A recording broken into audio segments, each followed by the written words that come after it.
નમસ્કાર મિત્રો, ડીઆર ન્યૂઝમાં આપનું સ્વાગત છે. હું દિનેશસિંહ રાઠોડ. આજે આપણે જોઈશું લુણાવાડા તાલુકાના સરકારી ચમારિયા ગામના ખેડૂત પટેલ રમણભાઈ.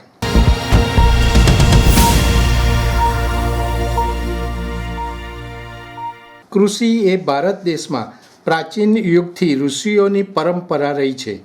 પ્રકૃતિએ ધરતી પર કૃષિના રૂપમાં માનવ જાત પર સૌથી મોટા આશીર્વાદ આપ્યા છે.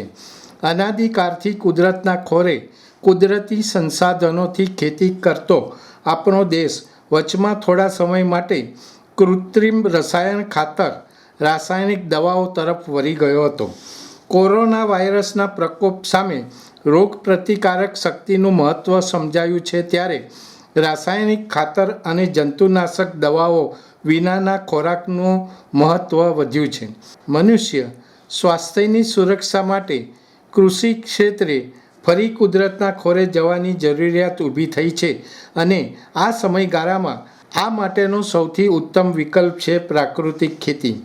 એવા જ ખેડૂત પટેલ રમણભાઈ કે જેઓ મહીસાગર જિલ્લાના લુણાવાડા તાલુકાના સરકારી ચમારિયા ગામમાં રહે છે, અને તેઓ જણાવે છે કે હું વર્ષ 2017થી આત્મા પ્રોજેક્ટ સાથે જોડાયેલો છું અને વિવિધ ખેતી પદ્ધતિ વિશે માહિતી મેળવેલ છે.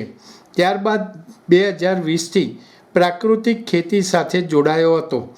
પ્રાકૃતિક ખેતી મારો રસનો વિષય બનતા મેં મારી જમીનમાં રાસાયણિક ખાતર અને જંતુનાશક દવાનો ઉપયોગ બંધ કરી દીધો અને વર્ષ 2021થી બાગાયતી પાકો, જેમાં આંબાની અલગ અલગ વેરાયટી જેવી કે કેસર, રાજાપુરી, લંગડો અને તોતાપુરીનું વાવેતર કરવામાં આવ્યું.